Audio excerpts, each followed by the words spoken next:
Hello दोस्तों, कैसे हो। आज अपन इस वीडियो में डिस्कस करने वाले हैं एंडो मेम्ब्रेन सिस्टम की जो पार्ट है, जिसमें अपन एंडोप्लाज्मिक रेटिकुलम और गोल्जी बॉडी और लाइसोसोम के बारे में डिटेल में पढ़ेंगे और एक एक करके जानेंगे कि कौन से पार्ट का क्या रोल है, वो कहाँ पे होता है, कौन सी सेल में ज्यादा देखने को मिलता है, इसका एक सिग्निफिकेंट रोल क्या है, इसका फंक्शंस क्या है।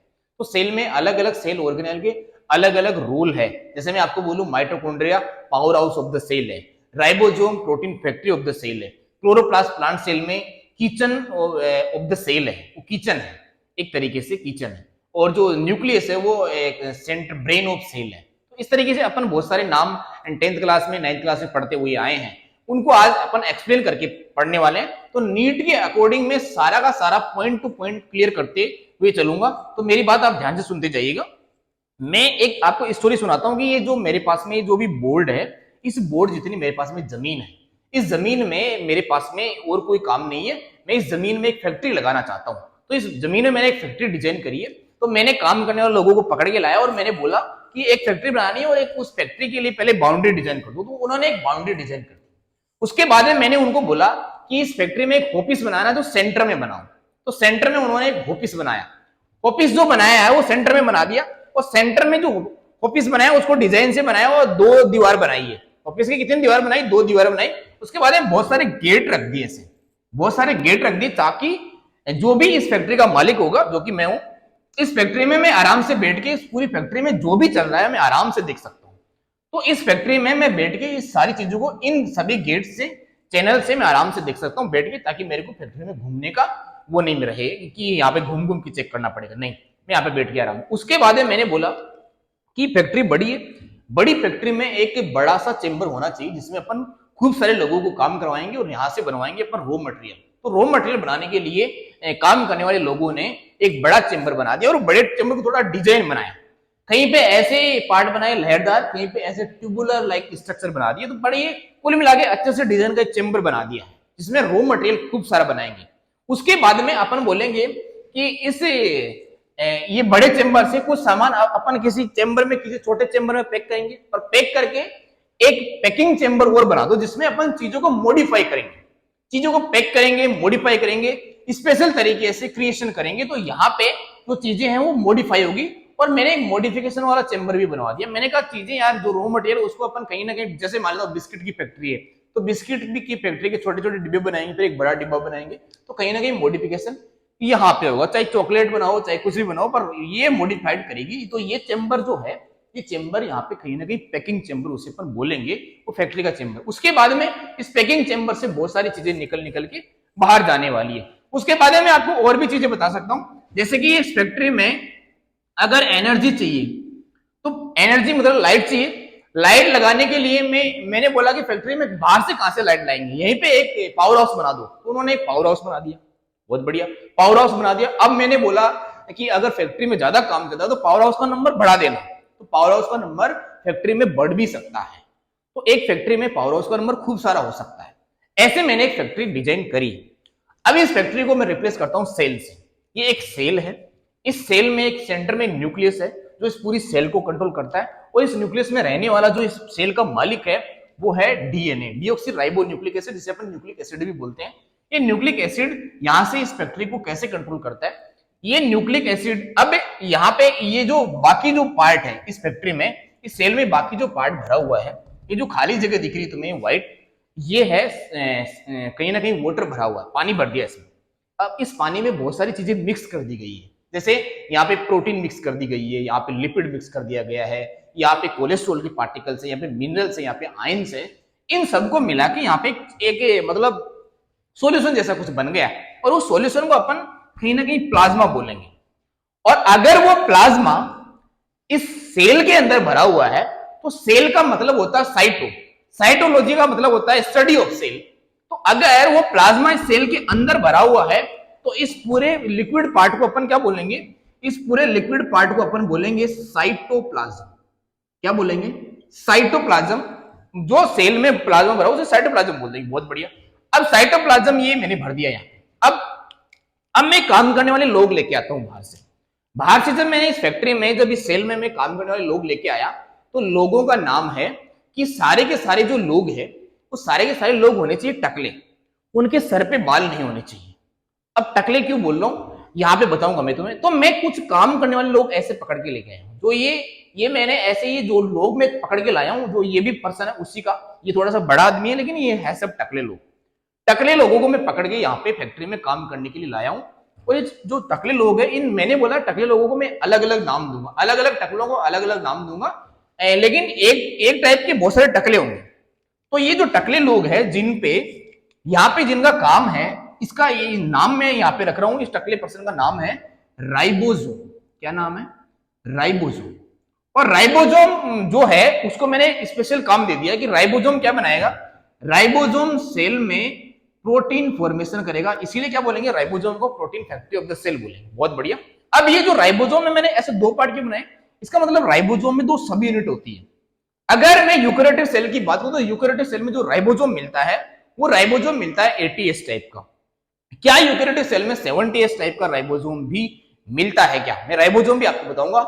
तो यूकेरियोटिक सेल में 70S टाइप का राइबोसोम भी मिलता है, प्रोकैरियोटिक सेल में 80S टाइप का राइबोसोम नहीं मिलता। यूकेरियोटिक सेल में 70S भी मिलता है, 80S भी मिलता है, दोनों मिलते हैं। पर मैं यहाँ पे अभी 80S टाइप के राइबोसोम की बात कर रहा हूं, ये प्रोटीन बनाएंगे, इतनी बात क्लियर।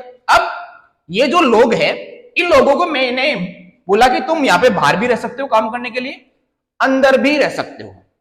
अंदर मतलब किसी चेंबर में भी काम कर सकते हो।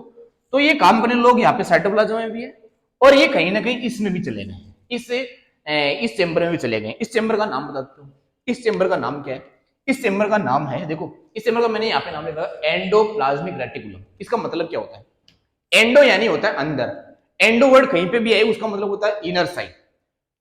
प्लाज्मिक, प्लाज्मा में ये यहां पे प्लाज्मा ही तो भरा हुआ है, तो प्लाज्मा के अंदर रेटिकुलम, रेट नेट को काटता है ना, रेट नेट को काटता है, नेट लाइक स्ट्रक्चर साइटोप्लाज्म के अंदर पड़ी हुई है।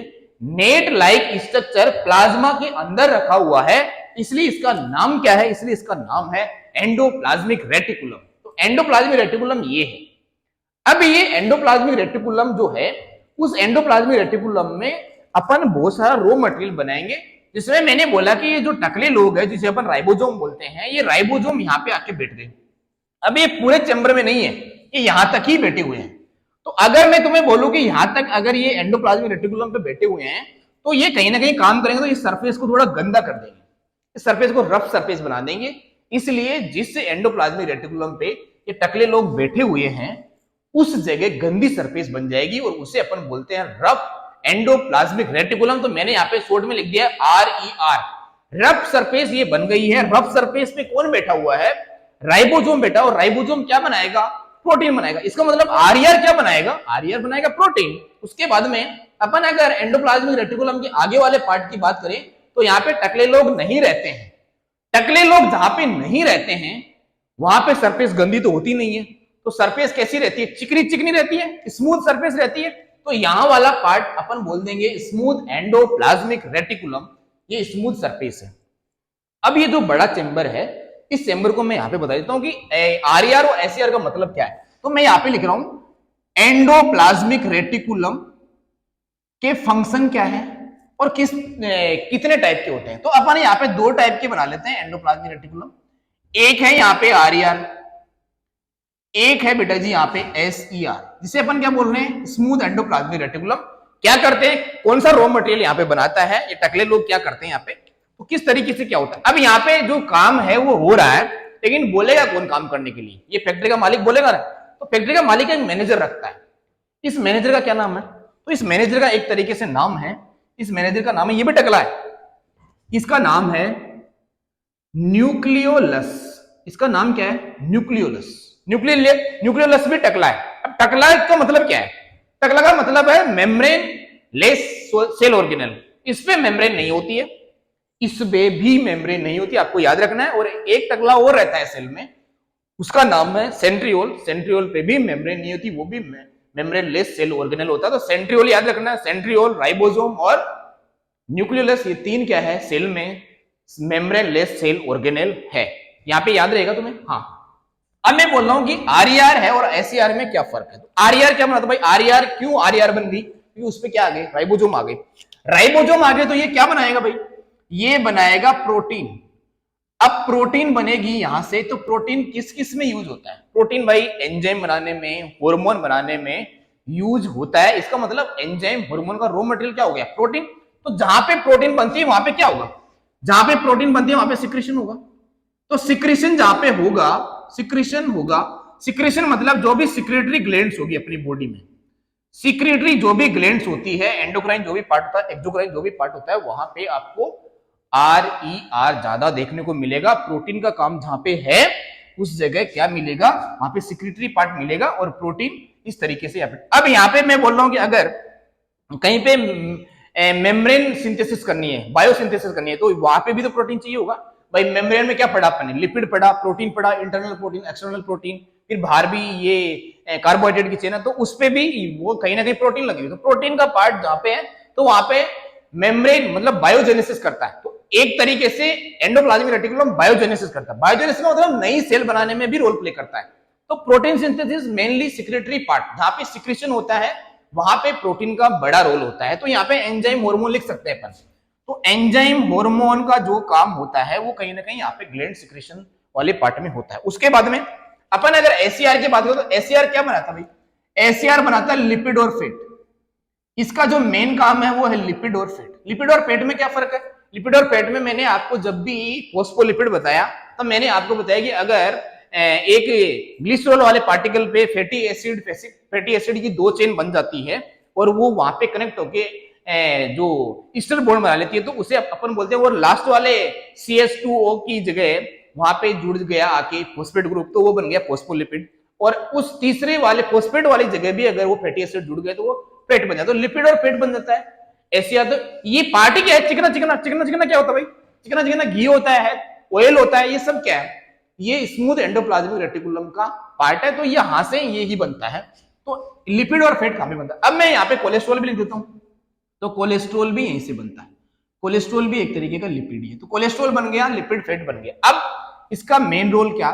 तो मेन रोल यहाँ पे है कि कोलेस्ट्रॉल और लिपिड कहीं ना कहीं आपने सुना होगा जो भी स्टेरॉइडल हार्मोन्स होते हैं, स्टेरॉइडल हार्मोन जैसे मेल के केस में टेस्टोस्टेरोन और फीमेल के केस में ईस्ट्रोजन और प्रोजेस्टेरोन जो हार्मोन होते हैं वो स्टेरॉइडल हार्मोन होते हैं। स्टेरॉइडल हार्मोन में जो मेन पार्ट होता है वो लिपिड और ये कहीं ना कहीं कोलेस्ट्रॉल होता है। तो यहाँ पे मैं बोल देता हूँ कि अगर हार्मोन फॉर्मेशन करना है तो हार्मोन फॉर्मेशन करने में एसीआर का सबसे बड़ा रोल है।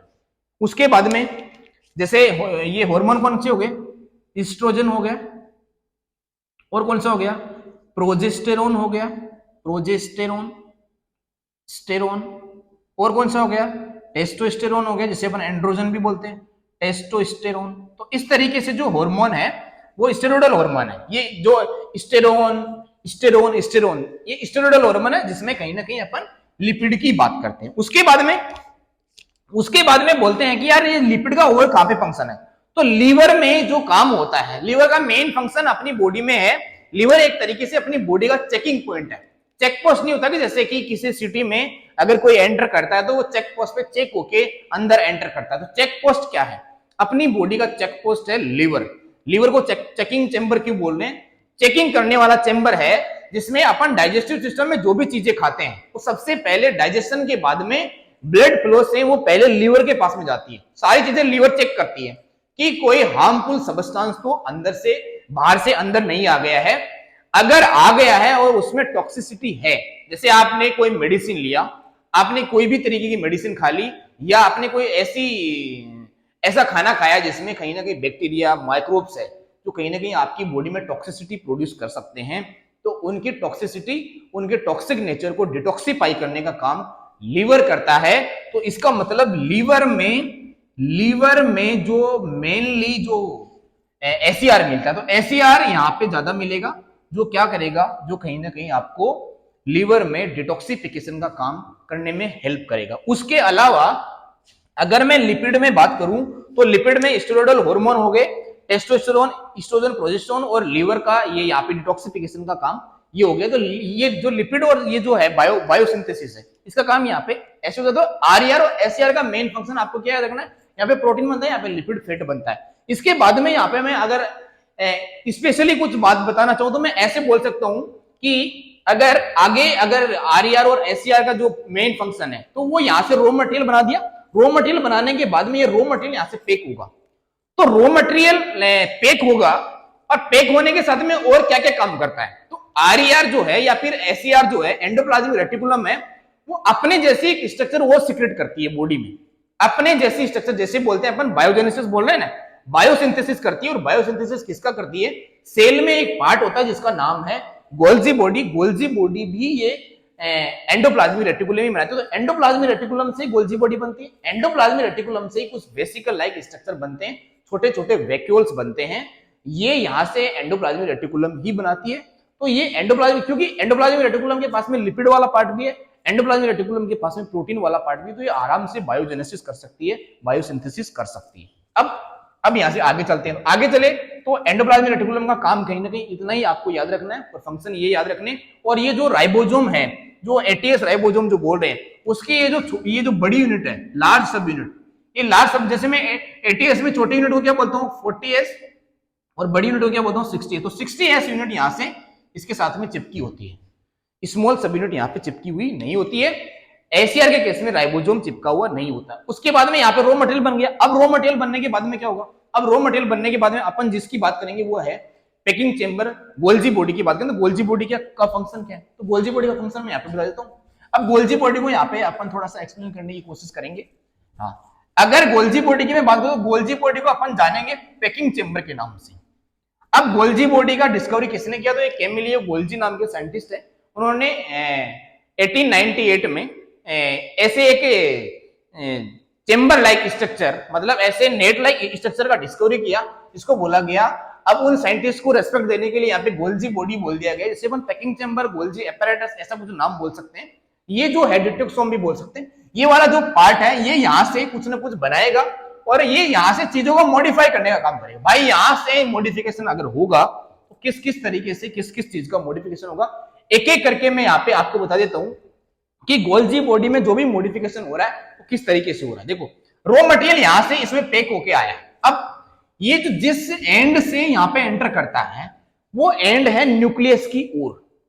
गोल्जी बॉडी का जो नाम मैंने बोला, उसका जो ये जो पार्ट है ये किधर है, ये है न्यूक्लियस की ओर। न्यूक्लियस की ओर वाले पार्ट को अपन कैसे देख रहे हैं, देखो मैं यहाँ पे लिख देता हूं पहले गोल्जी बॉडी।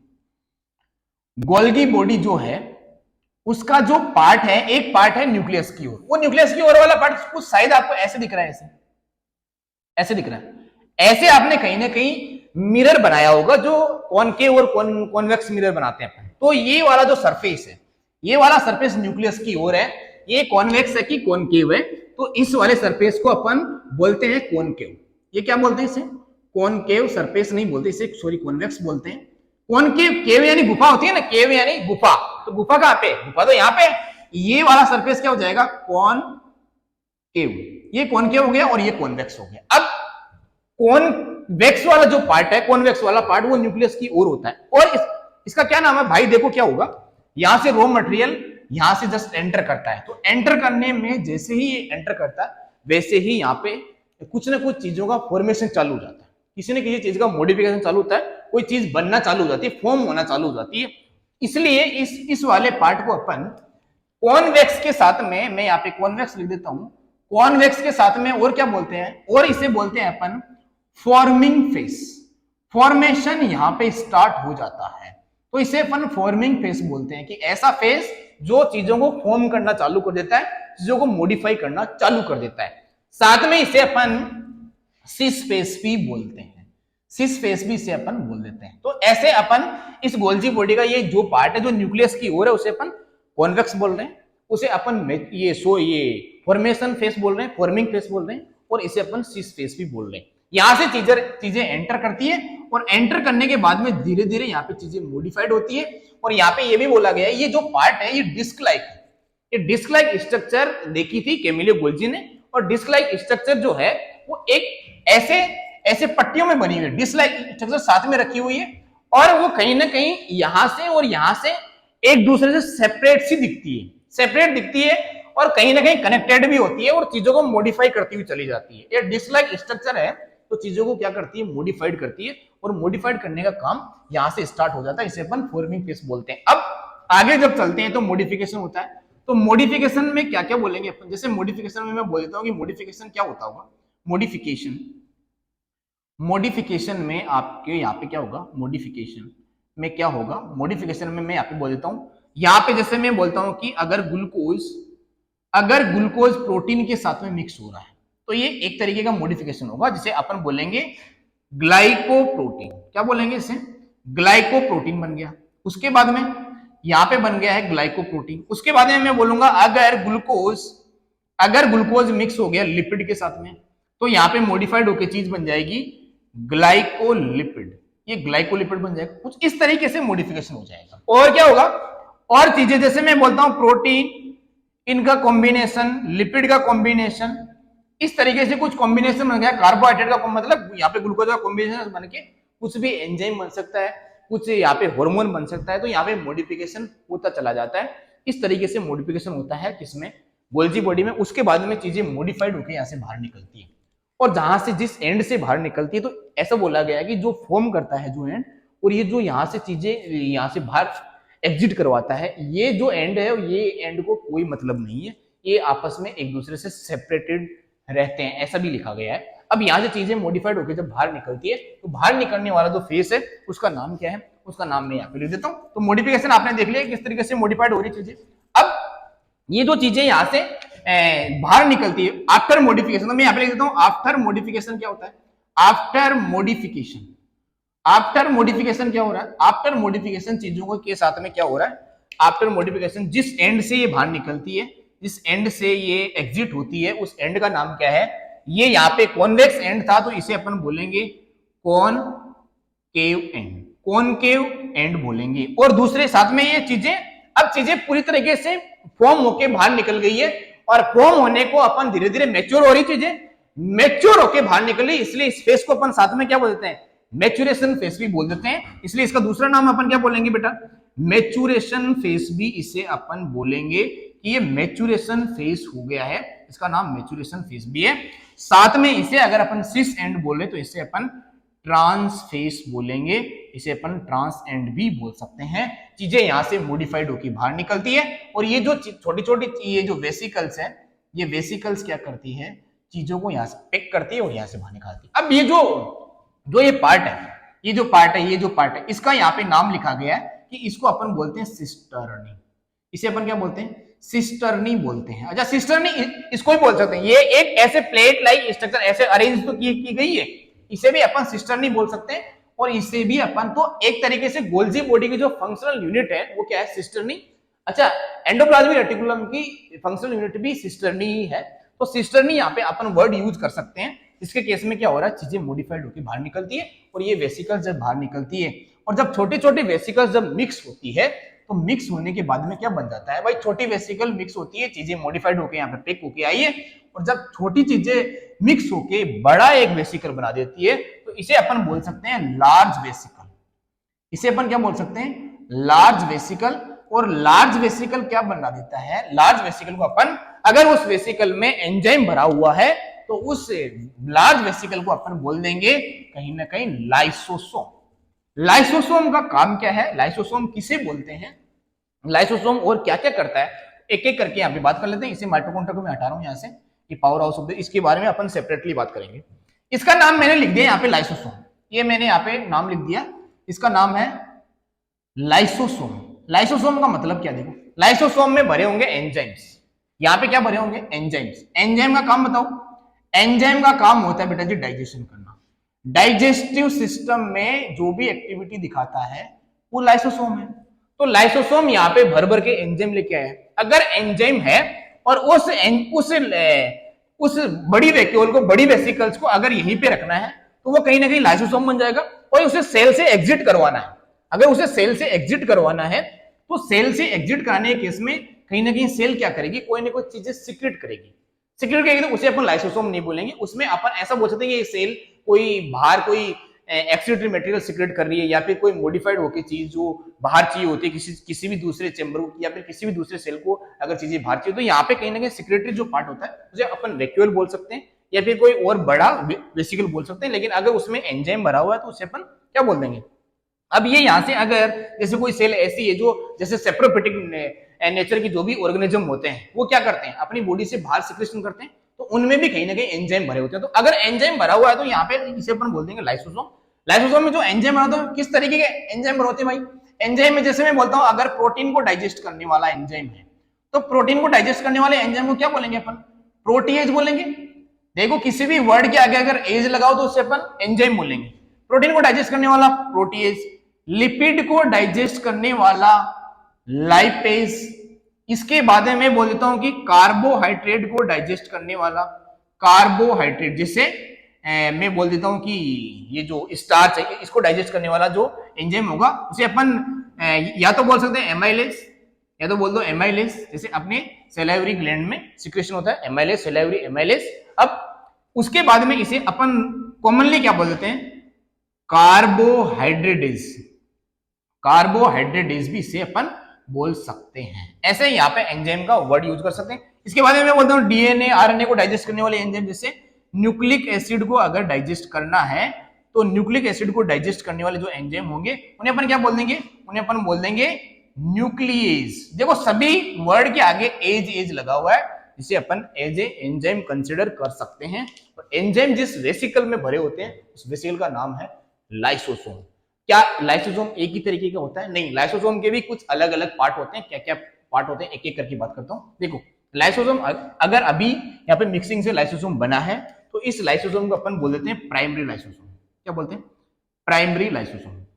प्राइमरी लाइसोसोम जो होता है अभी जस्ट मॉडिफाइड होके आया है और उसमें एंजाइम भरे, ताजा ताजा एंजाइम भरे, उसे अपन प्राइमरी लाइसोसोम बोल देंगे। उसके बाद में अगर मैं बोलता हूं कि इस सेल मेम्ब्रेन ने क्या किया, ऐसे बाहर से कुछ खाना लिया है, ये फूड पार्टिकल, और ये फूड पार्टिकल अंदर आ गया, तो ये कुछ इस तरीके का मॉडिफाइड होके यहाँ पे इसमें यहाँ पे क्या भरा हुआ है? तो ये भरा हुआ है यहाँ पे फूड।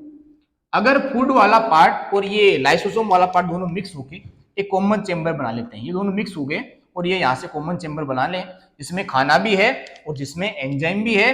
तो अगर यहाँ पे डाइजेशन चल रहा है तो इसे अपन बोलेंगे सेकेंडरी लाइसोसोम। इसे अपन क्या बोलेंगे? Secondary lysosome. और अगर चीजें डाइजेस्ट हो गई है और डाइजेस्ट होने के बाद में चीजें यहाँ से बाहर निकल गई है, डाइजेस्टिव फूड बाहर निकल गया और उसमें एंजाइम बचा हुआ है, तो उसे अपन बोलेंगे टर्सरी लाइसोसोम। तो क्या क्या बोला मैंने? अगर एंजाइम जस्ट बन के आया है, जस्ट मॉडिफाइड होके ही आया है, उसे अपन बोलेंगे प्राइमरी लाइसोसोम। डाइजेशन चल रहा है, सेकेंडरी लाइसोसोम। डाइजेशन हो गया है, अभी लाइसोसोम जो बचा हुआ है उसे अपन टर्सरी लाइसोसोम बोल देंगे। समझ में आया? उसके बाद में एक लाइसोसोम और होता है, जैसे मैंने अभी यहाँ पे माइटोकॉन्ड्रिया बना रखा था कि अगर यहाँ पे माइटोकॉन्ड्रिया है, एक माइटोकॉन्ड्रिया जो बहुत पुराना हो गया है, बुढ़ा हो गया माइटोकॉन्ड्रिया, उसके बाद में एक माइटोकॉन्ड्रिया ऐसा है जो अभी अभी बन के आया है, एक माइटोकॉन्ड्रिया जो ओल्ड है। अब उससे में जितनी एटीपी फॉर्मेशन होना होता है उतना नहीं होता, मतलब वो सेल की एक्टिविटी में ज्यादा रोल प्ले नहीं कर रहा, एटीपी बना रहा है लेकिन उतना नहीं जितना ये नया माइटोकॉन्ड्रिया बना सकता है। तो ये लाइसोसोम क्या करता है? इस ऑर्गेनेल को डाइजेस्ट कर देता है। इस लाइसोसोम को अपन यहाँ पे यूज करेंगे ऑटोफेजी। ऑटोफेजी यानी ये अपने सेल के पार्ट को खा जाता है, इसे अपन ऑटोफेजी बोलते थे। ऑटोमेटिक मतलब ऑटोमेटिकली ये साफ सफाई करता है। इसका मतलब ये एक तरीके से सेल में साफ सफाई का काम भी करता है लाइसोसोम। क्योंकि साफ सफाई क्या है भाई? साफ सफाई ये है कि जो भी चीजें आई उससे डाइजेस्ट कर दो, तोड़ फोड़ दो। तोड़ फोड़ने का काम एंजाइम करते हैं, एंजाइम ये रखता है। तो लाइसोसोम कुछ इस तरीके से 3-4 टाइप के हो सकते हैं। ऑटोफेजी हो सकता है, प्राइमरी हो सकता है, सेकेंडरी हो सकता है और टर्सरी नेचर का लाइसोसोम हो सकता है। उसके बाद में लाइसोसोम को suicidal bag of the cell क्यों बोलते हैं? Suicidal bag of the cell इसलिए बोलते हैं कि ये जो लाइसोसोम है, मान लेता हूं कि ये जो सेल है, ये सेल स्टारवेशन में आ गई, ये सेल हंगर कंडीशन में आ गई, जिससे सेल तक एनर्जी सप्लाई नहीं हो रहा है। ऐसे केस में क्या होता है?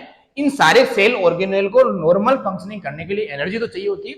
ऐसे केस में क्या करता है? ये लाइसोसोम अपने आप को डाइजेस्ट कर देता है, अपने आप की जो लेयर है इसको डाइजेस्ट कर देता है। इसके डाइजेशन से जो भी एनर्जी मिलती है वो सभी सेल को नॉर्मल फंक्शनिंग के लिए प्रोवाइड करा देता है। तो ये एक तरीके से सेल को प्रोटेक्शन देता है।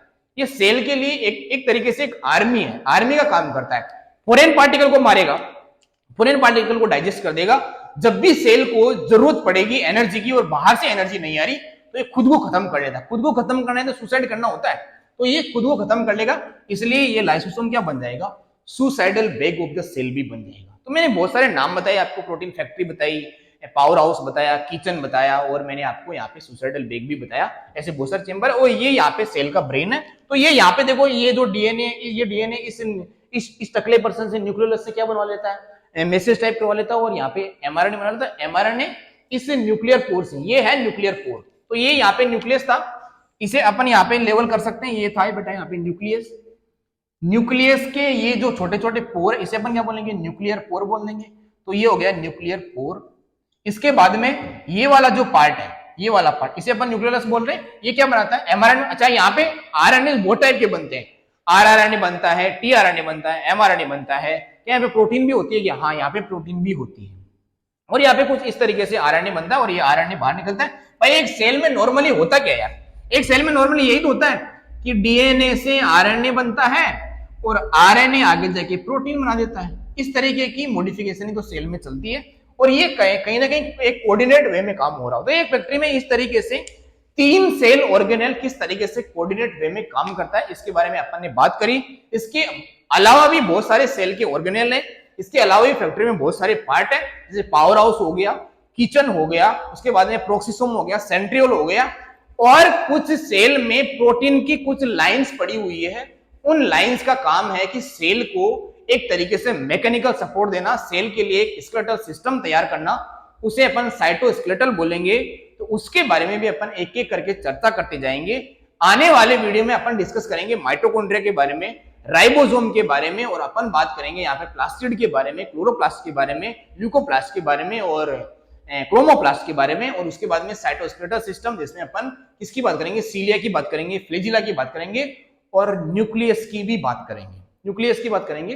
प्रोकैरियोटिक सेल को अपन माइटोकॉन्ड्रिया, प्लास्टिड से कंपेयर करके भी पढ़ेंगे कि किस तरीके से इसमें कितनी कितनी सिमिलरिटी होती है।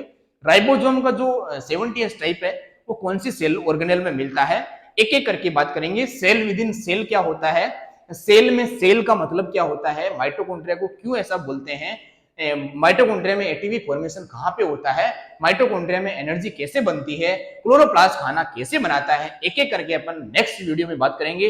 इस वीडियो में अगर आपको कोई चीज समझ में नहीं आई है, कोई डाउट रह गया है, तो आप कमेंट सेक्शन में मुझे जरूर पूछिएगा, मैं आपकी क्वेश्चन का आंसर तुरंत दूंगा। Okay, all the best, thank you.